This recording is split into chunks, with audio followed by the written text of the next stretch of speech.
Vous vous demandez de quoi va être faite l'année 2021 ? Bonjour, c'est Bertrand, votre coach web, bienvenue dans ce nouvel épisode du podcast, et épisode 548, le premier de l'année 2021. J'espère que vous avez la forme, la patate, l'énergie, que tout va bien pour vous, que cette année 2021 a bien commencé, que votre première semaine s'est bien déroulée.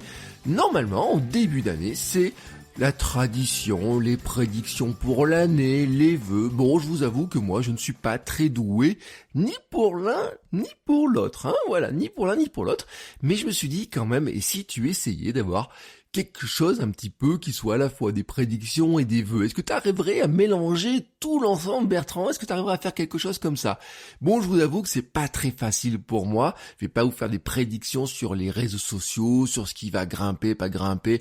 Vous dire, comme certains l'ont fait, que TikTok me permettrait de rien faire, que Instagram allait s'écraser, que Facebook allait exploser. J'en sais rien, j'en sais rien. Il y en a tellement qui nous ont prédit la fin des blogs, il y en a qui nous ont prédit la fin de YouTube, il y en a qui nous ont dit qu'Instagram était mort, il y en a qui nous ont dit que ça ne valait rien d'être sur Twitter, etc. Qui sommes-nous pour avoir ce type de prédiction ? Qui sommes-nous pour avoir ce type de prédiction de choses que l'on ne maîtrise pas du tout ? Arrêtons de nous concentrer sur ces choses sur lesquelles on n'a aucun impact. Twitter va devenir ce qu'il va devenir. Ils décident de faire plein de trucs. Ils ont acheté des gens, ils ont acheté d'autres sociétés, ils ont pris des décisions, des choses comme ça. Le monde tourne à sa vitesse, chacun dans son coin prend ses décisions, et nous devons nous concentrer sur les actions que nous devons faire. Et c'est ce que je voudrais vous dire, c'est-à-dire que si je vous fais des prédictions pour 2021, c'est plutôt des prédictions en forme de vœux, et plutôt sur des choses. Je vais vous souhaiter plutôt des choses qui vont fonctionner pour 2021, mais qui fonctionneront toujours pour 2022, 2023, 2024, etc. Et surtout, qui sont liées à ce que nous pouvons faire, nous. Comment nous pouvons agir, nous, pour, finalement, améliorer notre monde, créer notre monde, devenir champion de monde, de notre monde. Comme je le dis souvent sur Kilomètre 42, mon podcast running, c'est vraiment ça l'esprit. Comment nous pouvons être des petites étoiles qui brillent, l'étoile du berger dans le monde de notre audience. Ça, c'est ce que je peux vous souhaiter pour 2021. Mais comment on s'y prend pour arriver à faire ça ? Comment on arrive à faire ça ? C'est ce que je voudrais vous donner dans cet épisode, c'est un petit peu l'esprit de cet épisode. Le premier point, c'est que je pense qu'il faut que nous soyons rêveurs. Oui, nous devons oser rêver de nouvelles choses, de choses qui nous semblent impossibles à obtenir. Oui, sinon c'est pas des rêves.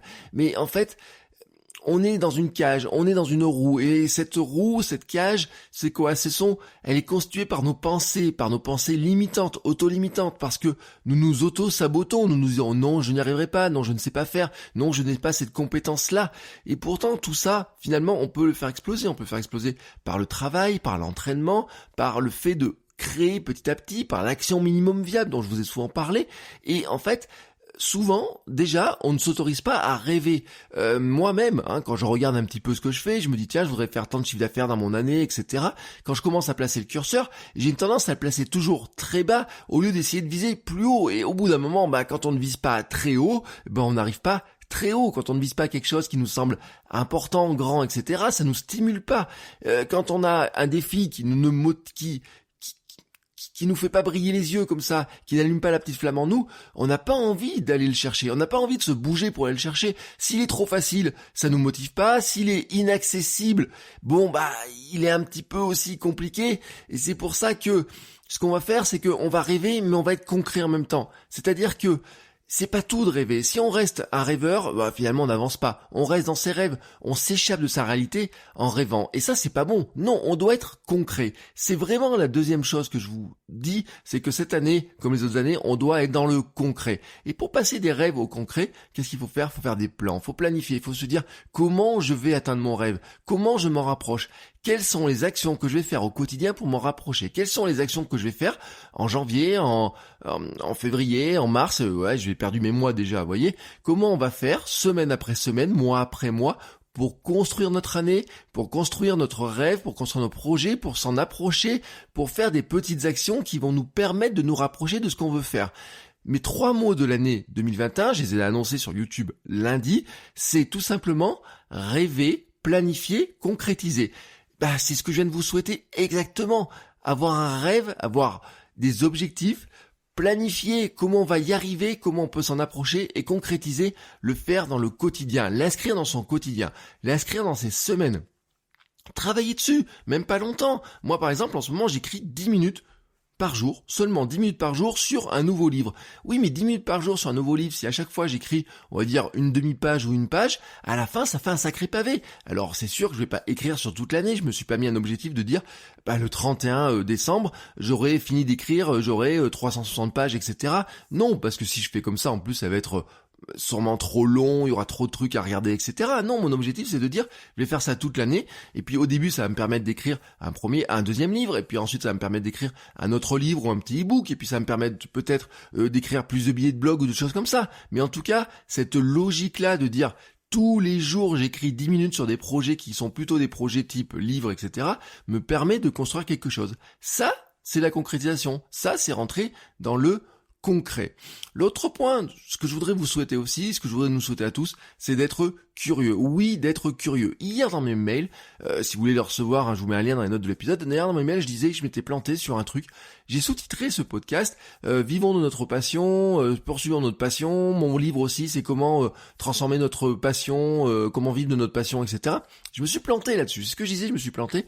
En fait, la passion, c'est quelque chose qui est trop lourd. Peut-être n'avez-vous pas de passion. Moi-même, je n'ai pas de passion. Je ne suis pas certain d'avoir une passion. Vous me demandez de quoi je suis passionné. Je vais pas vous dire je suis passionné de création de contenu, je suis passionné d'internet, est-ce que je suis passionné de course à pied? Non, je sais que si je fais un diagramme de ma vie, internet, la course à pied, la création de contenu font partie des choses qui vont se mélanger. De là à dire que je suis un passionné, non.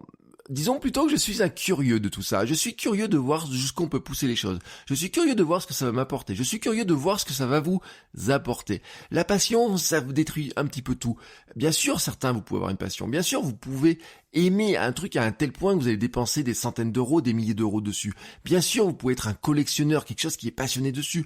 Je pense par exemple à quelqu'un comme Pat Flynn qui est vraiment passionné de Retour vers le futur. Bon, voilà. Moi, j'ai pas ça, moi, dans ma vie. Et pourtant, je crée du contenu. Si vous attendez de trouver votre passion pour créer du contenu, si votre passion ne vient jamais, vous ne créerez jamais du contenu, vous n'avancerez jamais. Non, c'est trop fort. Vous voyez, c'est trop fort. Et puis les passions changent. Je sais très bien que passer la quarantaine, quand je suis devenu papa, ce sont des moments où, tout d'un coup, le monde change, tout évolue. Et donc les passions peuvent évoluer. On peut changer de passion. Et puis vous savez, il y a ce logique un petit peu zébré, etc., de dire on est multi-passionné, etc. Moi, je pense qu'on est multi-curieux. Je sais pas comment le dire. On est multi-créatif, multi-curieux, mais c'est-à-dire qu'on doit aller explorer les talents que nous avons. Les talents, c'est quoi? C'est de dire, je me sens à l'aise dans tel domaine. Et je parle pas seulement d'être un talent oral ou de dire je suis bon pour faire de la vidéo, je suis bon pour faire des choses. Tout ça, ça se travaille. Le talent, ça se travaille. Le talent de départ, tout le monde a peut-être un bout de talent de départ, un domaine dans lequel il est plus à l'aise. Mais au départ, nous naissons tous de la même manière, on sait rien faire, on ne sait rien faire. Donc on peut pas dire que le talent nous vient comme ça. Non, ça c'est quelque chose qui se travaille. Et puis bien sûr, en grandissant, on va aller chercher des choses dans lesquelles on se sent plus à l'aise, dans lesquelles on est plus capable d'exprimer notre message. Ou alors peut-être que des fois on va s'enfermer et on ne va pas utiliser certains talents. Mais notre talent aussi, c'est d'être capable, des fois on a développé des talents comme être capable d'expliquer des choses, être capable d'arrondir les angles, être capable de trouver de nouvelles idées plus facilement que, semble-t-il, la moyenne des autres, ou en tout cas, de nous faire confiance pour trouver des idées. Et donc, ce que je voudrais vous dire là-dedans, c'est qu'en fait, faut être curieux aussi de notre fonctionnement à nous. Faut être curieux de ce qui nous entoure, faut être curieux des sujets qui pourraient nous intéresser. Qu'est-ce qui nous intéresse? Et il faut être curieux aussi de notre fonctionnement. C'est ça le mélange un petit peu que nous allons faire. C'est comme ça que nous avançons. C'est dire comment finalement nous fonctionnons, qu'est-ce qui nous intéresse, qu'est-ce qui pourrait dans notre quotidien, dans notre vie, dans notre histoire intéresser les gens, comment on pourrait le creuser avec une curiosité, avec de la gourmandise. J'ai envie de dire, il faut que nous soyons aussi gourmands. Et puis, qu'est-ce qu'on va en faire de ça? On va aussi être compétents. Soyons compétents. Travaillons nos compétences. Quand on est dans un domaine, quel que soit notre domaine, quelle que soit notre niche, n'arrêtons pas de travailler sur notre compétence. Restons curieux de tout ce qui va nourrir cette compétence. Avançons dedans. Regardons ce qu'on peut faire, comment on peut travailler les choses. Et bien sûr, la compétence, quand vous allez venir me voir dans certains domaines, vous allez me dire, oui, mais moi, je me sens pas compétent pour créer pour créer du contenu. Je me sens pas compétent pour faire un podcast. Je me sens pas compétent pour faire de la vidéo ou quoi que ce soit. Oui, mais ça s'apprend. C'est pas ça seulement les compétences. Il y a aussi les compétences dans votre thématique à vous. J'ai envie de dire que le plus compliqué, ce n'est pas la compétence de créer du contenu. Là, si vous voulez créer un podcast, Franchement, c'est simple, créer un podcast en quelques jours, il vous faut pas beaucoup de compétences, vous êtes capable de créer un podcast en quelques jours et je vais vous le démontrer. C'est facile de le faire. Mais en revanche, la compétence dans votre domaine d'expertise, dans ce dont vous voulez parler, la compétence dans peut-être ce qui vous passionne, mais en tout cas, ce qui est curieux pour vous, ce qui vous rend curieux, ce qui vous allume cette flamme, etc. Ça aussi, c'est quelque chose que vous allez creuser. Une compétence pour moi, par exemple, dans la création de contenu, c'est d'aller chercher des nouvelles idées, c'est de me poser des questions, de regarder comment je fonctionne, de regarder pourquoi je fais ça, de comment je le fais, de comment vous essayez de le faire, comment vous le faites, comment d'autres arrivent à le faire et comment moi aussi je peux l'appliquer. Comment je peux aller voir sur d'autres thématiques, comment les gens le font et comment ils vont pouvoir réussir à le faire dans leur thématique et comment moi je pourrais peut-être le faire dans mes thématiques à moi. Mais ça, c'est comment je creuse finalement ma curiosité, ma compétence sur la création de contenu, et de même sur la course à pied, ça va être de tenter, d'expérimenter, ça va être d'aller voir un petit peu ce que font d'autres personnes bien entendu, mais aussi ce qui marche pour moi, ce qui fonctionne pour moi, peut-être c'est d'aller courir le matin, peut-être pas d'aller courir le soir, mais peut-être que j'ai besoin d'aller faire des choses, etc. Et donc c'est de travailler aussi cette compétence. Si je veux faire des vidéos, si je veux faire du podcast sur la course à pied, il faut que je cours, bien entendu, ça c'est sûr, il faut que je travaille mes compétences, comment courir mieux, comment mieux me nourrir, comment mieux dormir, etc. Et ça s'arrêtera jamais. Et tant que je crée, tant que je suis curieux et tant que je travaille cette compétence dans la course à pied, c'est facile pour moi de créer du contenu sur la course à pied. Tant que je travaille cette compétence sur la création de contenu, c'est facile pour moi de créer des nouveaux épisodes de votre coach web, de faire des vidéos ou quoi que ce soit. Il y a toujours un nouveau truc qui arrive. Ça peut être un nouveau service qui arrive dont on pourrait parler, ça peut être un nouveau livre que j'ai lu, ça peut être un truc que j'ai vu à la télé, ça peut être le dernier film de Pixar, Saul, qui passe sur Disney+, et qui est très intéressant, notamment sur cette notion de qu'est-ce qui nous passionne, quelle est notre destinée de vie, etc. Tout peut venir nourrir ça. Et donc, ça devient illimité. Si vous me dites que vous n'avez pas d'idée pour créer des contenus sur votre thématique, c'est peut-être que votre thématique ne vous intéresse pas au point que vous en soyez curieux et gourmand. Et donc, dans ce cas-là, oui, ça mérite de poser la question. Pourquoi vous n'en êtes pas curieux? Pourquoi vous n'êtes pas gourmand sur cette thématique? Pourquoi vous n'avez pas envie d'aller chercher l'information? C'est pas une question de passion, c'est peut-être une question qui nous intéresse tout simplement pas assez pour que vous vous sentiez capable de créer du contenu. Être capable, c'est quoi? C'est la légitimité. Soyons légitimes. Ah ça, oui, soyons légitimes. C'est pas si facile que ça d'être légitime. Mais bien sûr, on va rechercher, on va dire, je suis incompétent dans ce domaine-là, pourquoi j'en parlerai?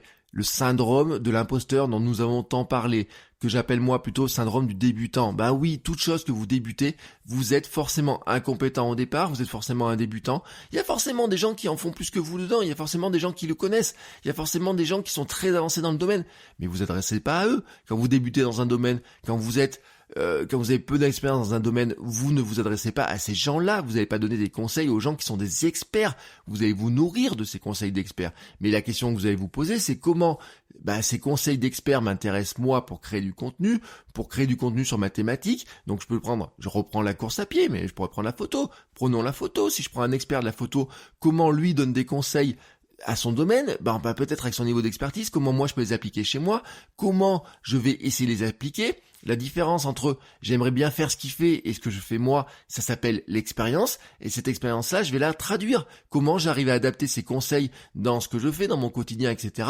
Et comment ça, je peux l'expliquer relativement facilement. Donc, j'ai envie de dire que se sentir légitime dans sa thématique, se sentir légitime dans son domaine, ça vient finalement que des fois on place le curseur au mauvais endroit. Oui, bien sûr qu'on aurait envie d'être super compétent dans son domaine, bien sûr qu'on aurait envie d'être super expérimenté, mais les gens sont compétents et expérimentés tout simplement parce qu'ils le font quotidiennement, parce qu'ils le font depuis des années. La théorie de McClellan-Galloway, vous savez, sur les 10 000 heures pour maîtriser, pour être un as de son domaine, etc. Ce n'est rien d'autre que ça. C'est rien d'autre que ça. C'est ce qu'il explique. C'est de dire, voilà, Michael Jordan est devenu Michael Jordan parce que pendant des années, il a balancé un ballon dans un cercle et parce qu'il a fait de la muscu, parce que il a travaillé son mental, il a travaillé plein de choses.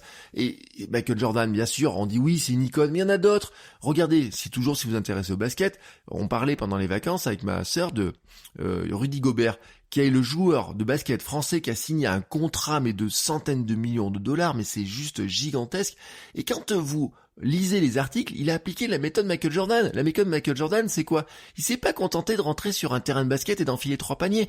Il a travaillé dur, il a fait de la muscu, il a travaillé son hygiène de vie, son sommeil, il a travaillé son alimentation, bien entendu, il a pris un coach, il a mis tout en œuvre pour arriver à devenir un meilleur joueur qu'il ne l'était, pour devenir un joueur indispensable, etc. Et donc, qu'est-ce que je veux dire là-dedans, finalement? C'est que cette compétence qu'il a à être un joueur de basket, ses qualités, etc. Bien sûr, peut-être on peut dire oui, il est grand de point de départ, il a des grandes mains, des grands bras, etc. Mais ça suffit pas. On a même regardé un autre joueur que je suis sur les réseaux sociaux et qui est plus grand que lui, qui a le même âge, qui est né la même année, et quand vous regardez, ils ont des carrières diamétralement opposées. Il y en a un qui est le joueur le mieux payé français de basket, et même le sportif peut-être le mieux payé au monde, et l'autre, il joue en Pro B. Comment vous expliquez ça? C'est pas juste le fait qu'il y en a un qui soit... Ils ont la même taille, ils ont probablement les mêmes, les mêmes qualités de départ, etc. Mais il y en a un qui les a beaucoup plus travaillé que l'autre. Et finalement, sans travail, le talent n'est rien, vraiment rien.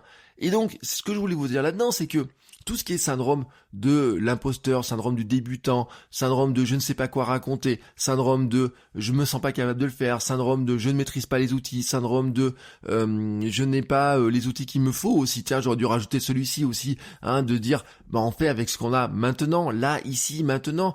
Vous pouvez créer un podcast, vous avez un smartphone? Oui. Vous avez un casque sur votre smartphone? Oui. Vous êtes capable de créer un podcast, même sans argent supplémentaire. On a de l'hébergement gratuit, on a plein de choses, etc. Vous voulez créer de la vidéo? C'est pareil. Vous pouvez me dire oui, mais moi je voudrais bien bloguer, mais je sais pas monter un blog. Non, mais arrêtez avec ça, quoi. Arrêtez avec ça. Monter un blog. C'est facile de monter un blog désormais. Il n'y a pas de compétences techniques à avoir. Alors bien sûr, l'interface de WordPress au départ, elle peut être un peu déroutante, etc.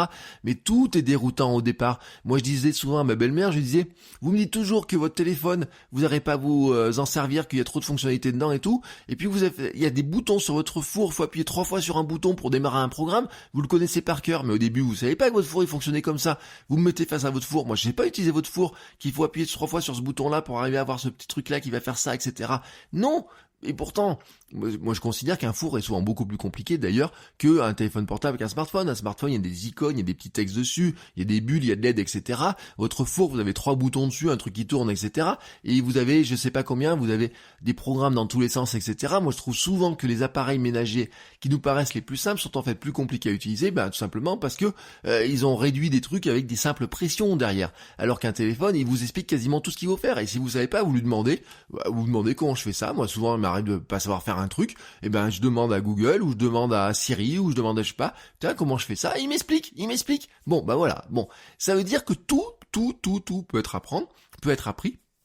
Mais à condition, bien sûr, d'être curieux, de vouloir creuser ça, d'être capable, d'aller chercher un petit peu les choses là-dedans. Et maintenant, qu'est-ce qu'on va faire de tout ça? Bien sûr, on va être créatif. Je vous souhaite d'être créatif. Je vous souhaite d'aller chercher des idées. Quand vous êtes curieux, aller chercher des idées, ça va être facile. Mais être créatif, ça veut dire quoi? Ça veut être de dire, je vais pas me contenter de regarder ce que font les autres et de recopier. Hier, j'ai vu quelque chose, je vous garantis, j'ai vu un gars que je vais pas citer son nom, il avait, quand je reçois ses mails, c'est des copier-coller d'un autre créateur que je suis par ailleurs.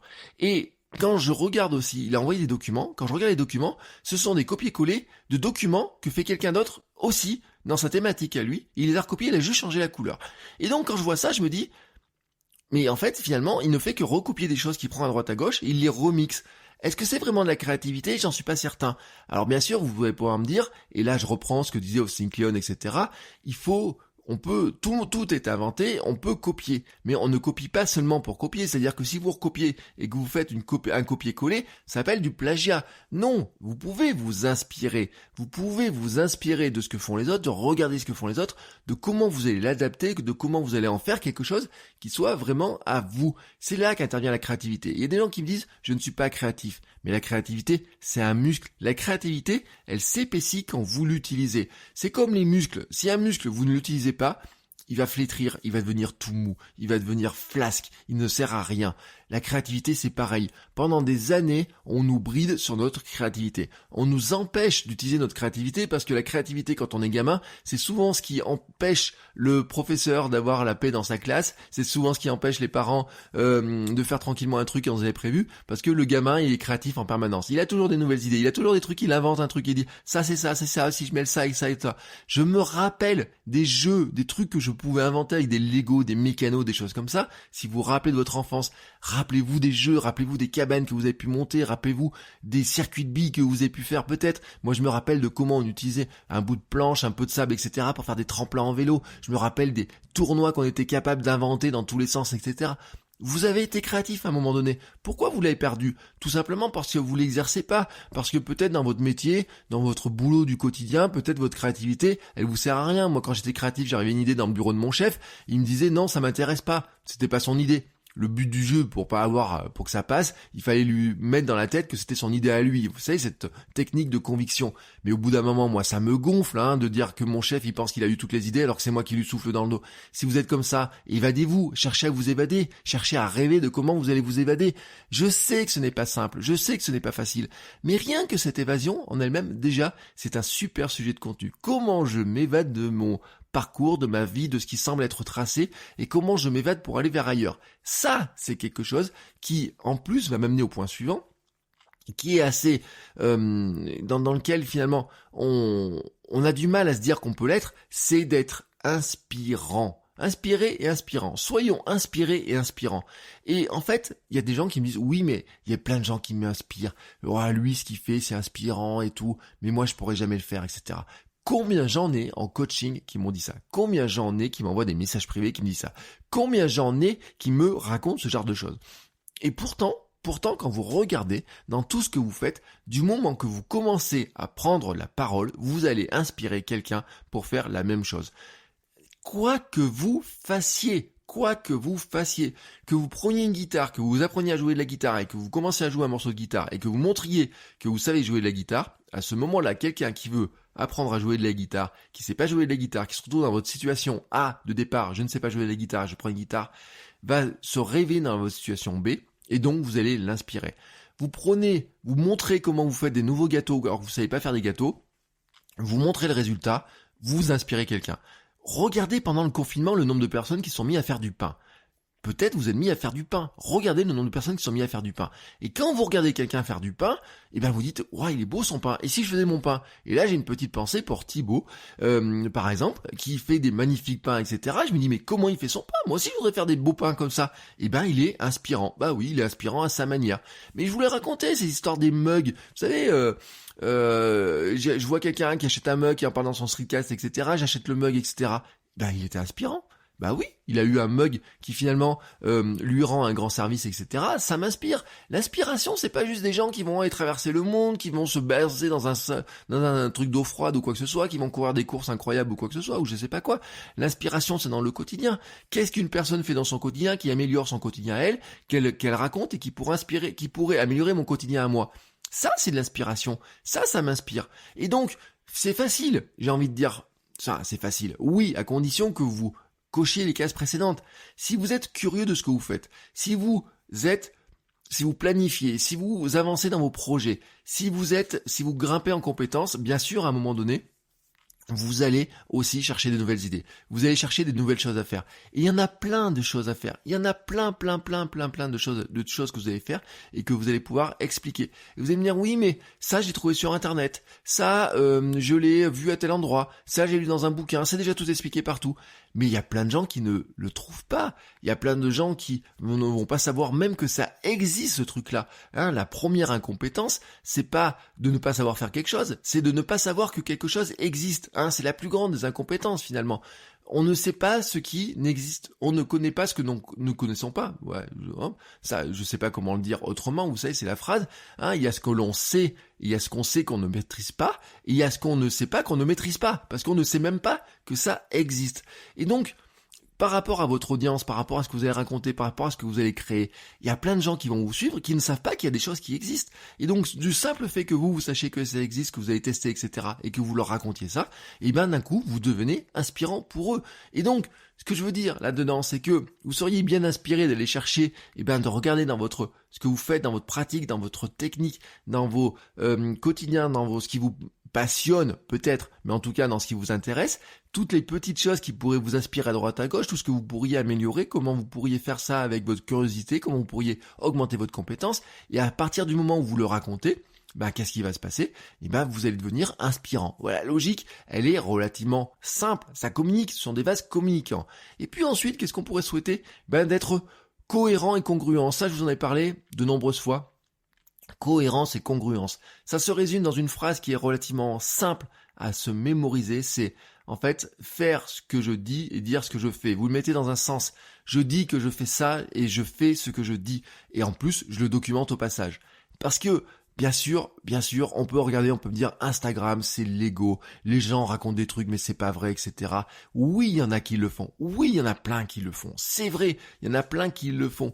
Dans un épisode de Kilomètre 42, dans le prochain épisode de Kilomètre 42, j'ai Major Mouvement qui est l'invité de cet épisode-là. C'est l'épisode de mercredi prochain. Et il dit à la fin une petite phrase qui est très intéressante sur certains influenceurs, qui trichent un petit peu, qui font des stocks de photos pour montrer quelque chose et qui en fait n'est pas vrai. Mais au bout d'un moment, ça finit par exploser parce qu'ils sont bloqués dans leur monde. C'est-à-dire que du simple moment où ils vont vouloir faire une story, ils vont pas apparaître vraiment comme ils sont. Ils vont dire qu'ils sont à tel endroit, mais en fait, c'est pas vrai. Et puis ils vont dire qu'ils sont dans tel ou tel état de santé, de tel état de forme. Et puis dès qu'on voit la moindre photo où c'est pas vrai, ça va clocher cette histoire-là. Et donc, vous pouvez pas dire aux gens, voilà ce que je fais et ne pas le faire, parce qu'au bout d'un moment, ça finirait pas se voir. Et c'est vachement plus intéressant, c'est beaucoup plus intéressant de dire, voilà ce que je fais, je montre ce que je fais, voici ce que ça obtient comme résultat, je vous dis ce que je fais, je vous explique ce que je fais. Ça devient simple de faire du contenu, ça devient simple de montrer comme ça facilement ce que vous faites. Vous pouvez faire des stories facilement, vous pouvez faire des posts facilement sur Instagram, vous pouvez faire des billets de blog facilement, vous pouvez faire des vidéos, des vlogs, etc. Mais c'est simple, vous dites, voilà, pour progresser dans mon domaine, j'ai acheté un nouvel objet, je le teste. Pour progresser dans mon domaine, j'ai lu un nouveau livre, je vous en parle. Pour progresser dans mon domaine, j'ai testé un nouveau format de contenu, je vous en parle. Pour progresser dans mon domaine, j'ai tenté telle ou telle chose. Tiens, j'ai regardé un documentaire sur Netflix qui parlait du sujet.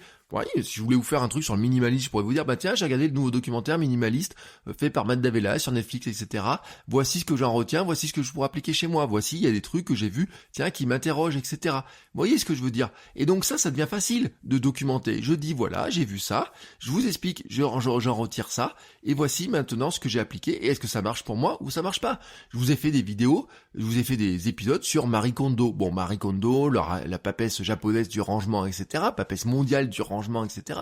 Vous dites, vous pouvez devenir des Marie Kondo de votre contenu, vous pouvez faire du Marie Kondo, vous pouvez appliquer la méthode Marie Kondo pour votre thématique. Je suis sûr que ça marche, parce que j'ai vu, j'ai rigolé dans ces trucs-là, mais finalement on pourrait se dire, vous savez ce qu'elle dit, est-ce que ce vêtement vous inspire de la joie? Mais ça, je peux l'appliquer à plein de trucs, Par exemple, je pourrais vous dire, si vous hésitez entre plusieurs thématiques de contenu, je pourrais vous dire, est-ce que cette thématique t'inspire de la joie? Quand tu penses à cette thématique, est-ce que ça t'inspire de la joie? Est-ce que ça t'inspire du bonheur?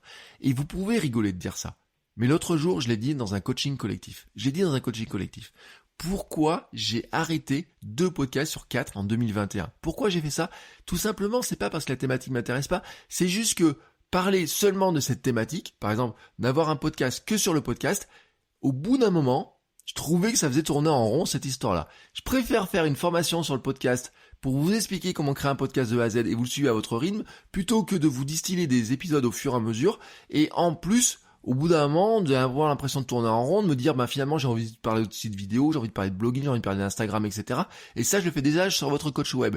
Et donc, de se dire, j'ai un podcast qui finalement fait un petit peu doublon, ça semble être une bonne idée. Je l'ai testé, et je vous ai dit, le meilleur moyen de savoir si ça va être intéressant pour vous, si ça va marcher ou quoi que ce soit, c'est de tester. Mais au bout d'un moment, je me suis rendu compte que finalement, le jeudi matin, quand j'enregistrais, il me générait pas autant de joie que me génère votre coach web aujourd'hui ou que me génère Kilomètre 42 quand je le fais le mercredi. Et voyez, ce simple décision-là, je dis, ça, je l'arrête. Mais le simple fait de vous expliquer ça, je viens de faire du Marie Kondo appliqué à la création de contenu. J'ai envie de dire, c'est C'est devenu tellement simple. Et je l'ai même pas écrit. Vous voyez, dans mes notes, j'ai 10 mots. Dans mes notes, j'ai que les 10 mots que je vous présente aujourd'hui. Donc, ça vient comme ça, naturellement, mais ça vient pas parce que j'ai des idées, un cerveau qui fonctionne différemment du vôtre. On a tous le même cerveau, ils fonctionnent tous de la même manière. En fait, qu'est-ce qui se passe? Il faut penser, il faut réfléchir, il faut vivre sa thématique. Il faut vivre son monde dans lequel on est. C'est-à-dire que ne choisissez pas une thématique dans laquelle vous ne vivez pas. Ne choisissez pas la thématique parce qu'elle remonte en premier dans Google, dans les tendances de Google. Non, si cette thématique-là ne vous intéresse pas, si vous ne la vivez pas, vous n'arriverez pas à créer du contenu. Et c'est pour ça aussi qu'il faut être cohérent. C'est pour ça qu'il faut être congruent. C'est pour ça qu'il faut être inspiré par ce que font d'autres pour nous avancer dans notre thématique. Et c'est pour ça qu'aussi on va aller chercher de la compétence. On va être curieux pour découvrir de nouvelles choses, on va les tester, on va les acquérir, on va devenir compétent, et c'est comme ça aussi qu'on arrive à créer du contenu. Bon, maintenant, qu'est-ce qu'on fait de tout ça? Eh ben, je vais poursuivre. Soyons bienveillants. Mais soyons pas bienveillants au terme nunuche du terme bienveillant, parce que bienveillant, il y a ah oui, mais t'inquiète pas, tout va bien aller, vous savez que ça. Non, c'est pas ça la bienveillance. Ça, c'est de la complaisance. Quand quelqu'un fait quelque chose que vous pensez qui est pas terrible, et que vous lui dites non mais t'inquiète pas, c'est bien ce que tu fais, alors que vous le pensez pas, ça c'est de la complaisance et vous ne l'aidez pas. C'est pas gentil, c'est pas sincère, j'ai même envie de dire c'est presque cruel, tout simplement parce que vous voyez que quelqu'un fait quelque chose, vous savez que ça va pas être terrible pour lui, que ça va pas être très bon pour lui ou quoi que ce soit, et vous dites non t'inquiète pas, c'est très bien ce que tu fais mon petit, etc. Ça c'est de la cruauté. Tout simplement parce que finalement vous êtes toujours dans cette démarche de dire oui mais je sais qu'il va je sais que ça me semble pas être très bon pour lui, mais je lui dis pas parce que j'ai pas envie de lui faire du mal. Et finalement qu'est-ce qui se passe si jamais c'était vraiment pas bon pour lui et que que ce que vous pensiez va se réaliser, bah finalement vous l'allez laisser aller au massacre. J'ai envie de dire au massacre avec des guillemets. Et donc finalement bah oui c'est pas gentil, c'est pas sympa, c'est tout sauf de la bienveillance. C'est la complaisance souvent, elle amène à ce monde aseptisé, pas très qui ose pas dire les choses. Et non, en fait, la bienveillance, c'est quoi? La bienveillance, c'est, revenons à Aristote, ce que dit Aristote sur la bienveillance, c'est quoi? C'est de dire ce qui est le mieux pour votre audience, même si c'est difficile à entendre pour elle. Oui, ça peut être difficile à entendre pour elle.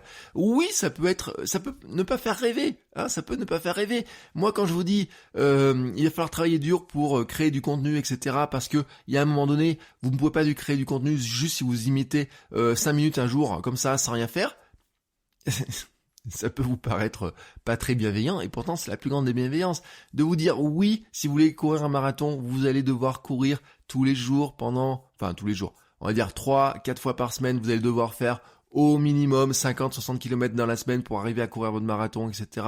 Même si ça vous plaît pas, même si c'est compliqué pour vous, oui, vous allez devoir vous entraîner. Non, il n'y a pas de pilule magique, non, il n'y a pas de miracle, de méthode magique, non, j'ai pas d'astuce magique ou quoi que ce soit pour le faire. C'est de la bienveillance, c'est de la bienveillance. Ça veut dire quoi? Ça veut dire que, même si c'est pas facile à entendre, je vous dis ce qui est pour moi, ce qui me semble être pour vous le meilleur chemin à suivre. Et c'est ce que vous devez faire avec votre audience. C'est ce que vous devez faire dans vos contenus. Bien sûr, il y a des gens qui vont dire ça me plaît pas. Bien sûr qu'il y a des gens qui vont être dans la résistance. Bien sûr que nous sommes tous dans la résistance. Bien sûr qu'il y a un moment donné, on se dit voilà, ça j'ai pas envie de le faire. Ah là, ça j'ai pas envie de le faire. Non, j'ai pas envie de le faire. Combien il y a de trucs dans la création de contenu, dans mon business, etc. que j'ai pas envie de faire. Je me dis j'ai pas envie de le faire. Non, ça j'ai pas envie de le faire. Non, ça les autres le font et tout. J'ai pas envie de le faire. Il y a un moment donné, mais je me dis mais non. Et la personne qui m'a dit mais si tu continues à faire ton erreur, tu verras, etc. Continue à faire comme ça, t'inquiète pas, tout va aller. Et si des gens qui m'ont dit ça, ils n'ont pas été bienveillants avec moi. La bienveillance c'est quoi? C'est quelqu'un qui me dit écoute, ce que tu fais, à mon avis, ça va pas marcher. Si tu as essayé ça, regarde si ça va marcher. Ça c'est la bienveillance. C'est pas facile à entendre parce que ça remet tout en cause ce que je faisais, etc.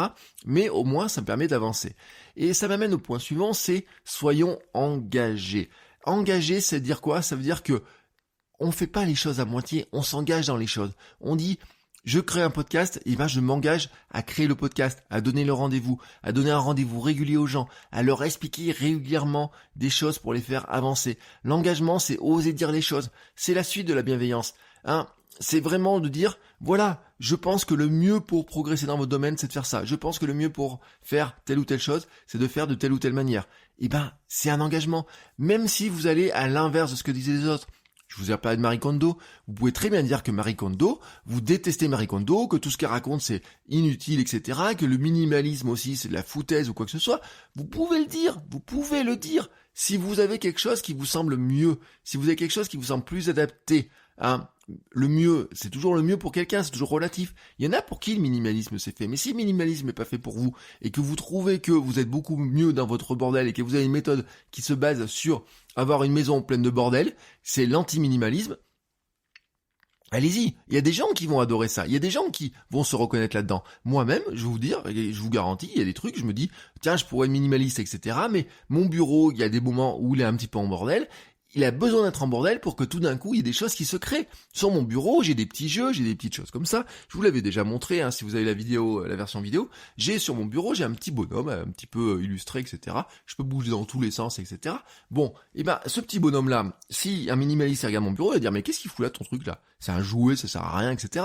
Et qu'est-ce qu'il en sait? Mais non, c'est mon truc qui m'aide à ma créativité. Quand j'ai pas d'idée, je joue avec, je tourne la tête. Je vais même lui donner un nom maintenant, je sais pas comment je vais l'appeler. Si vous avez une idée de nom, donnez-moi une idée de nom. Et donc, c'est pour moi ce qui peut paraître pour quelqu'un, un minimaliste va dire ce truc-là ne te sert à rien, balance-le. Pour moi, je vais lui dire non, c'est quelque chose qui peut m'aider dans ma créativité, dans ma concentration, etc. Et donc, ce que je veux dire par là, c'est que le mieux, c'est toujours relatif, le bien, c'est toujours relatif, de ce que le bien pour quelqu'un, etc. Mais par rapport à votre méthode, par rapport à la cohérence de votre méthode, si dans votre méthode vous avez des étapes et que même ça va c'est à rebours de ce que pensent les autres, à rebours de ce que pense la globalité. Mais si vous pensez que c'est mieux parce que vous l'avez testé, parce que ça marche chez vous, parce que vous pensez qu'il y a d'autres personnes qui fonctionnent comme vous et que ça va peut-être marcher pour elles aussi, eh ben dites-le, ne gardez pas ça pour vous, dites-le et osez dire les choses différemment parce que c'est aussi ce qui fait votre différence, c'est aussi ce qui fait votre marque personnelle. Et là-dedans, ça nous amène à mon point suivant, c'est soyons sincères. Faisons les choses avec sincérité. Vous savez que je déteste le mot authenticité. Authenticité, je suis authentique depuis 1997.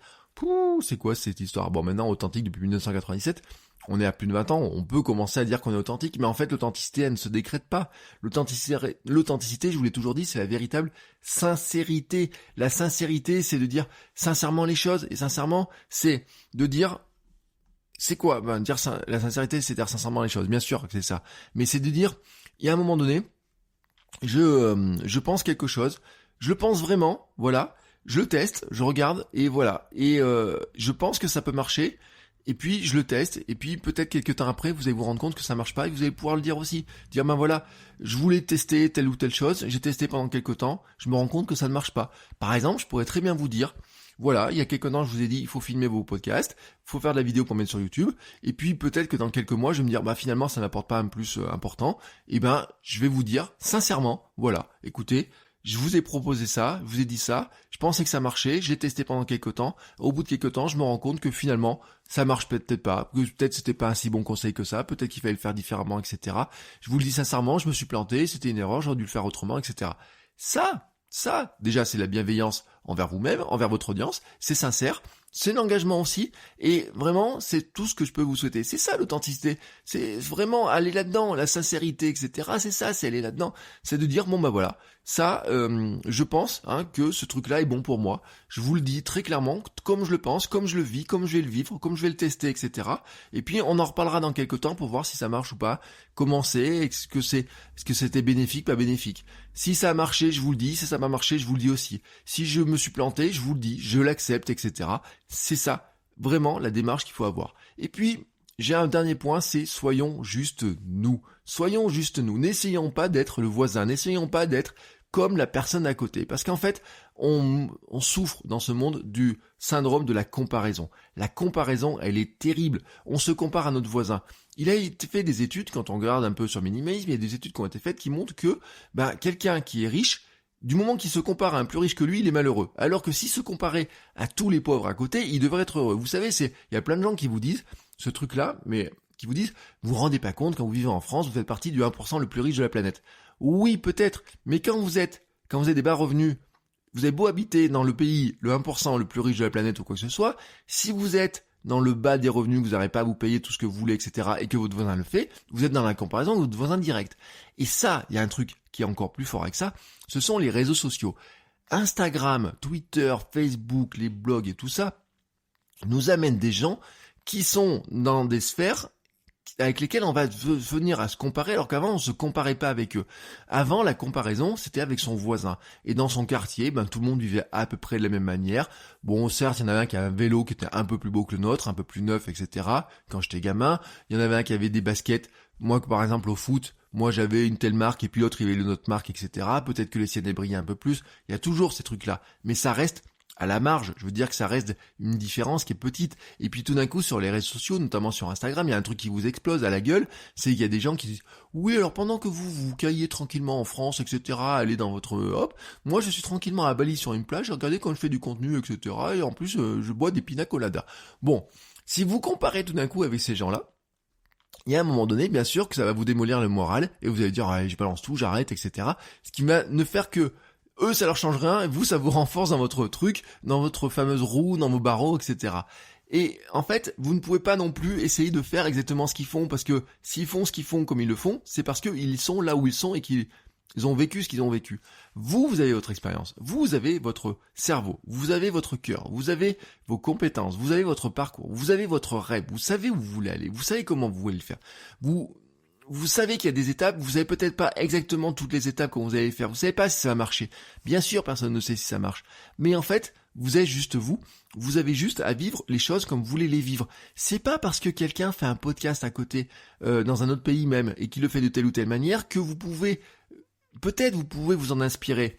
Peut-être vous pouvez vous dire, tiens, c'est un truc, ce sont des bonnes idées. Mais vous n'avez pas copié-collé, parce que la copie, en copiant-collant, vous n'êtes même pas sûr que ça va marcher, parce qu'il y a des choses qui sont adaptées au contexte américain et pas au contexte français, parce que il y a plein de choses qui vont faire que, je sais pas, par exemple, sur Patreon, vous pouvez dire, ah bah tiens, il y a tel mec sur Patreon, il gagne sa vie avec Patreon.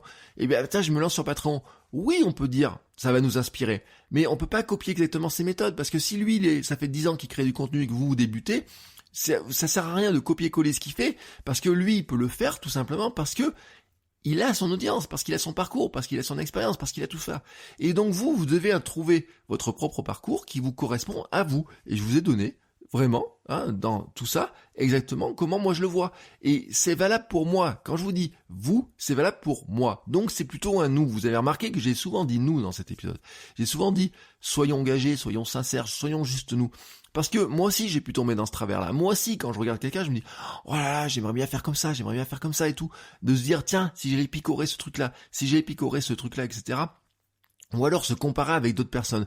Et vous savez, il y a une décision que j'ai prise, qui était salvatrice il y a quelques semaines, c'est d'arrêter de suivre plein de gens qui font la même chose que moi. Mais vraiment, je m'en suis débarrassé de tous. C'est tout simple, je me suis débarrassé de plein de gens, de tous, tout simplement pour sortir de ce truc de la comparaison. Parce que, il y a un moment donné, ces gens-là, ils vous foutent un truc en plein dans la gueule alors bien sûr, ça peut être par rapport à leurs objectifs de vente, à leurs objectifs d'image, etc. Mais vous, quand vous recevez ça, vous prenez ça en plein dans la gueule. Et donc, à un moment donné, vous dites aïe, ça va pas. Et donc, ces dernières semaines, j'ai enlevé de mes mails, j'ai enlevé de mes réseaux sociaux, j'ai enlevé de plein d'endroits où je les suivais tout un tas de personnes que j'estimais tout simplement néfastes, parce que quelque part, elle m'amenait dans ce syndrome de la comparaison, et ce syndrome de la comparaison nous amène à vouloir être quelqu'un d'autre que nous, alors qu'en fait, on doit être juste nous, puis nous sommes juste nous. J'ai envie de te dire que cette année, il y a une logique que nous devons faire, c'est faire ici, maintenant, avec ce que nous avons et qui nous sommes. Si déjà nous arrivons à faire ça sur l'année 2021, et puis ensuite on le refera sur 2022, 2023, etc., je suis certain que nous allons tous progresser les uns les autres. Je suis certain que nous allons créer des meilleurs contenus. Je suis certain que nous allons aider plus de monde. Je suis certain que nous allons nous rapprocher de nos rêves. Certain que certains d'entre vous vont vendre plus de choses. Je suis certain que d'autres vont pouvoir sortir de leur roue de hamster. Je suis certain que vous allez vous éclater en devenant plus créatif, que vous allez vous éclater en créant du contenu, que vous allez vous éclater en recevant des commentaires sur votre podcast, sur votre chaîne YouTube, en ayant des gens qui vous envoient des messages super sympas. Si vous voyez le nombre de messages que j'ai reçus sur le mois de décembre, avec des messages super sympas, etc., ça gonfle ma boîte de confiance. Vous ne pouvez pas imaginer à quel point cette histoire-là. Mais tout ça, je ne pourrais pas l'avoir si je n'avais pas commencé à créer quelque chose, si je n'avais pas commencé à être curieux de mathématiques, si je n'avais pas vu certains rêves. Par exemple, quand je parle de kilomètre 42, mon rêve c'était de courir un marathon. Et ben, ça me semblait, maintenant oui, je sais que je suis capable de courir un marathon.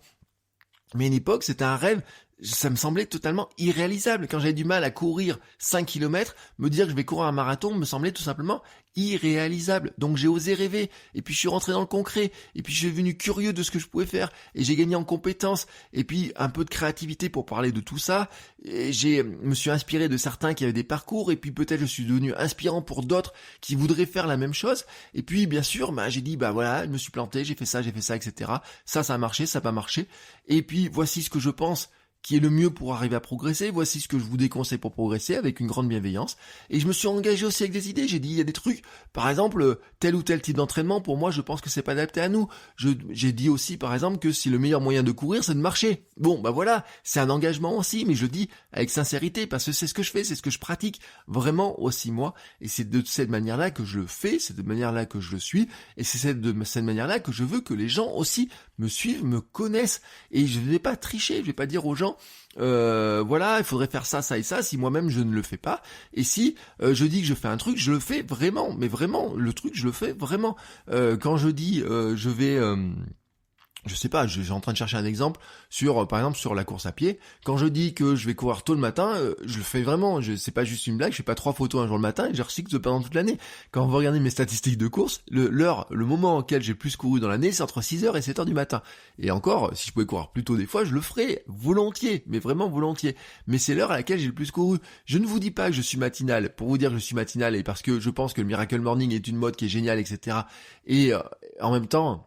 Là, j'enregistre, il est 6h47. Vous voyez, enfin, on finit l'enregistrement de l'épisode, il est 6h47. Ça fait 45 minutes que je parle. Donc ça veut dire que j'ai commencé à enregistrer autour de 6h. Oui, moi je suis debout depuis 5h du matin. Moi, c'est mon truc, je suis debout depuis 5h du matin.